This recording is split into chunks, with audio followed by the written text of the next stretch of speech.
precarious peace, Gaza, Ukraine, and the shadow of Trump. Good morning, and welcome to today's newsletter.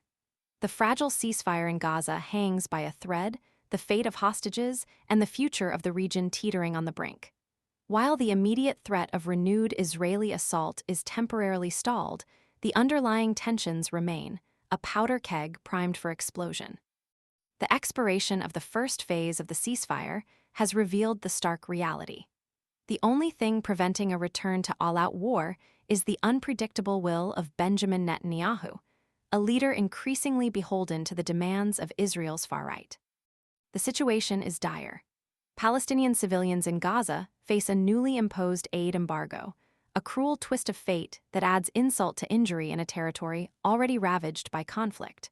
Reports suggest Israel is preparing a drastic escalation, a plan chillingly dubbed the Hell Plan, which could involve cutting off essential utilities like electricity and water, potentially leading to a humanitarian catastrophe.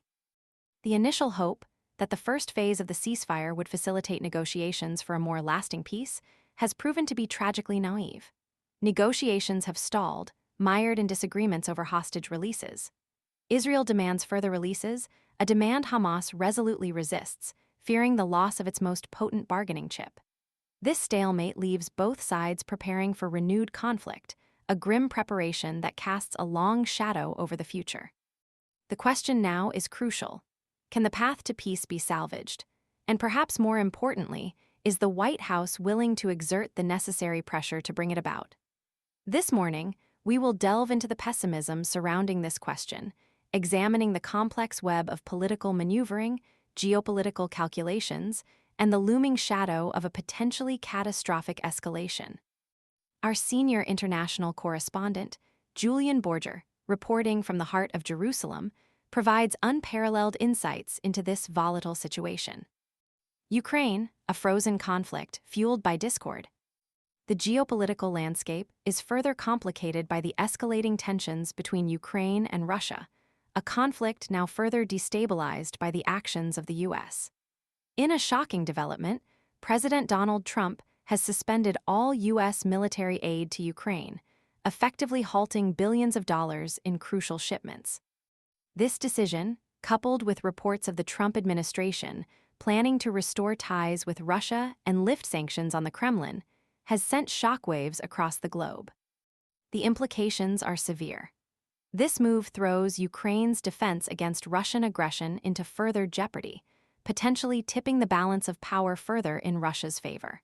It also raises questions about the future trajectory of the war, the strength of the U.S. commitment to its allies, and the potential for a wider geopolitical realignment. This is not merely a matter of military hardware.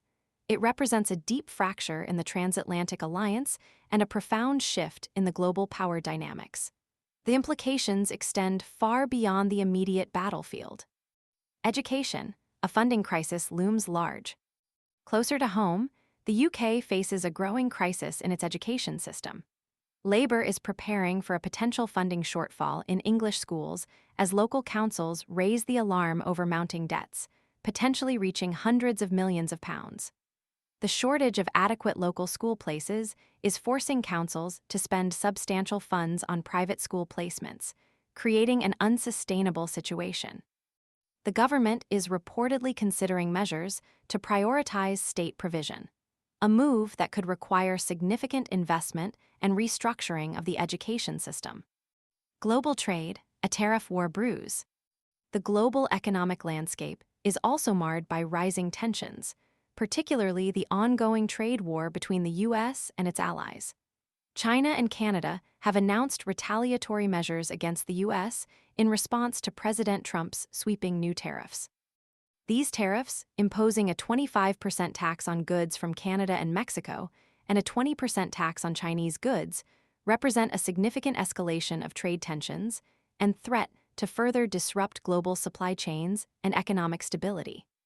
The potential ramifications of an all-out trade war are far-reaching, promising to impact not only major economies, but to also ripple through smaller, less developed nations.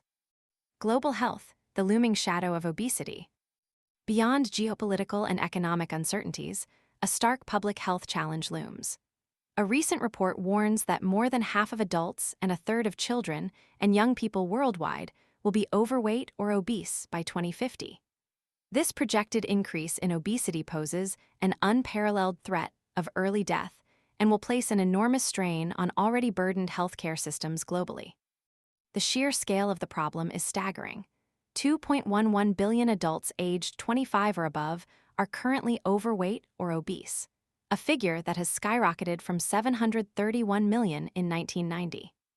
This underscores the urgent need for proactive measures to address the root causes of obesity, promote healthier lifestyles, and prevent the development of obesity-related diseases.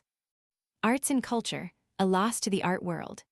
The world of art mourns the passing of Jack Vetriano, a self-taught Scottish painter who achieved immense popularity despite being largely shunned by critics. His unique style and captivating imagery resonated with a wide audience, making him a significant figure in contemporary art. His death at the age of 73 marks the loss of a talented and influential artist. Gaza, the unraveling ceasefire.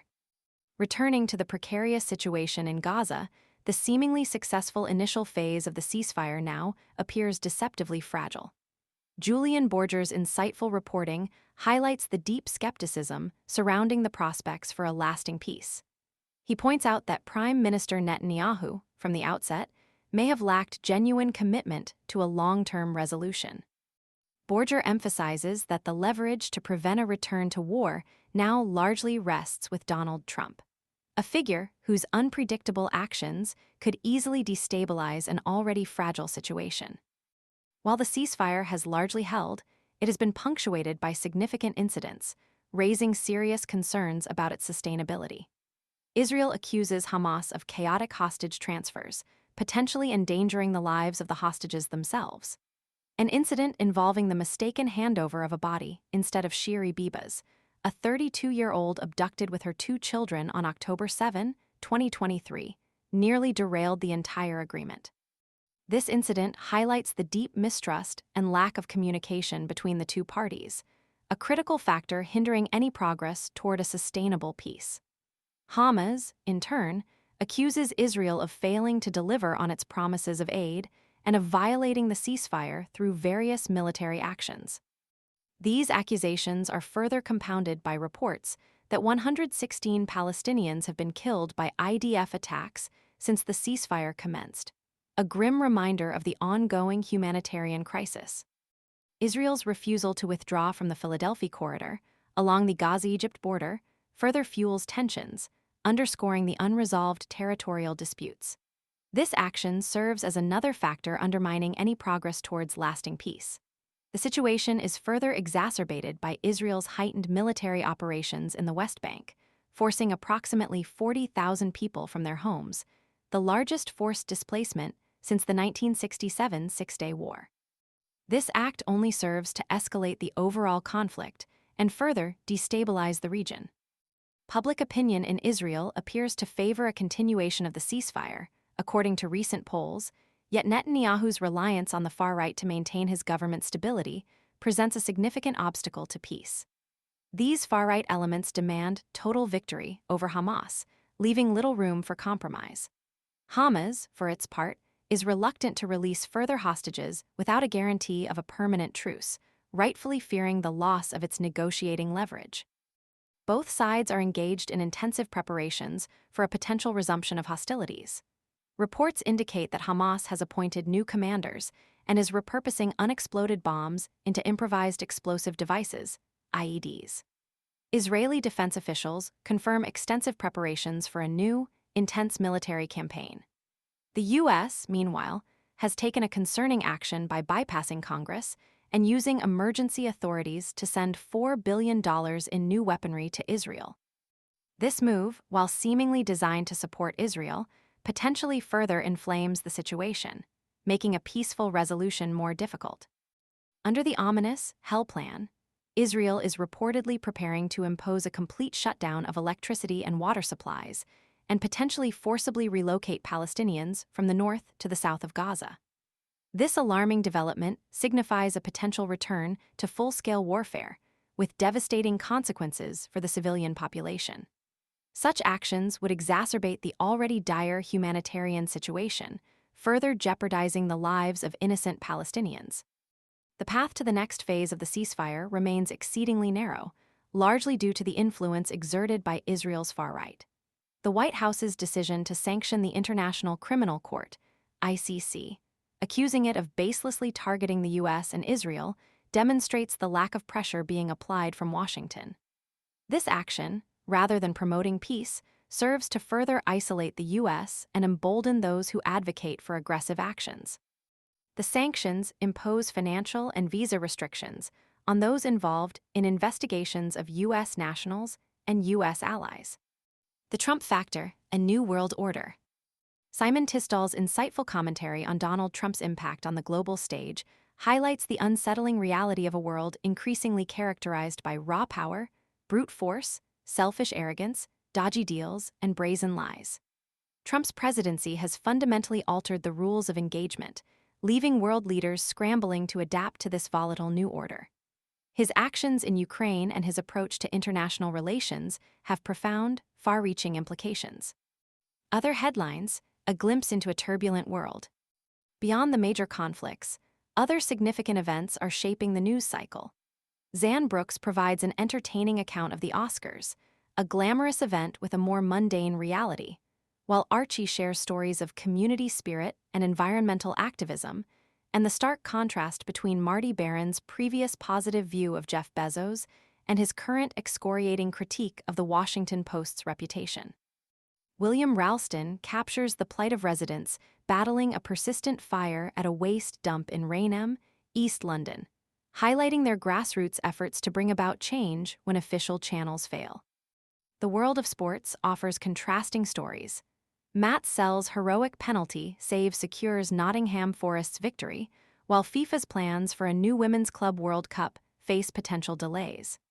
The cricketing world celebrates Jimmy Anderson's continued participation in the 100, defying age expectations.